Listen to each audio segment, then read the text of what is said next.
n'a plus de mère, Messidor jette en passant le grain de blé des serbes d'or à ce doux chanteur éphémère.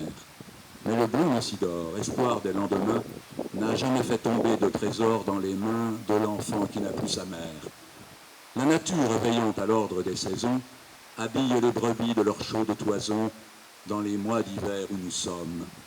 Mais où donc, ô nature, est celle de tes lois, qui de bure ou de toile, au retour des temps froids, habille les petits des hommes? Et voilà que l'on met les enfants en prison.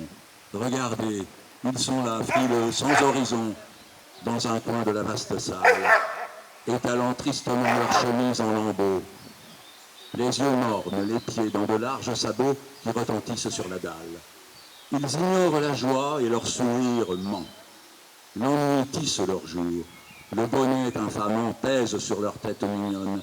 Hélas, à pleines mains, on leur jette l'affront, comme si l'on avait à jamais de leur front enfants s'arracher la couronne.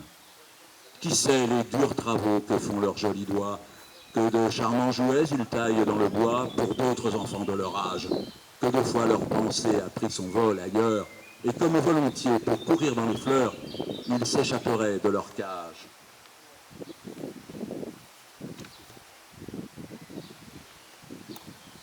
Mais non, toujours le dur grincement des verrous, toujours la rude voix des gardiens en courroux, toujours l'effort vain de leurs ailes, et que l'aube se lève ou que tombe le soir, toujours de l'eau pour boire et toujours du pain noir trempé dans d'horribles gamelles.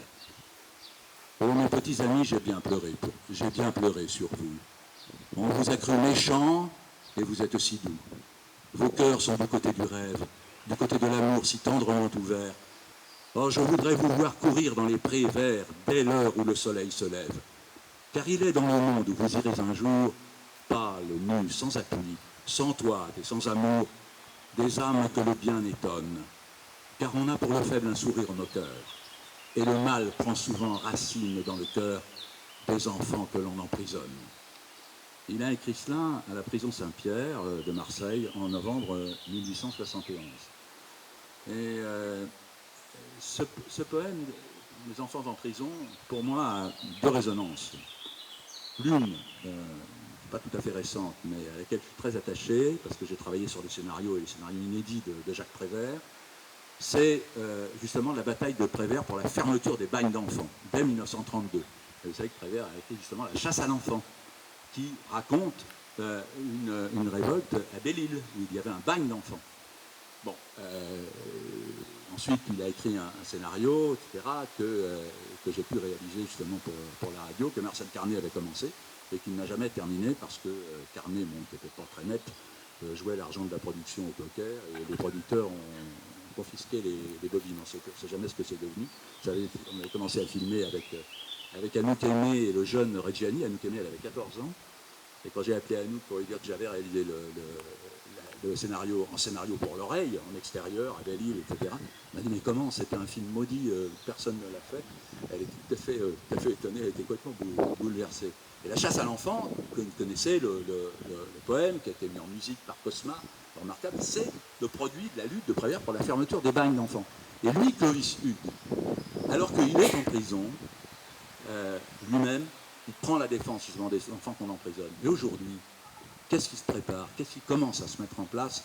On voit des centres de rétention pour les enfants de réfugiés, et pour les réfugiés, et là, il y a des enfants dans ces centres de rétention, dans des conditions parfaitement insalubres, parfaitement scandaleuses.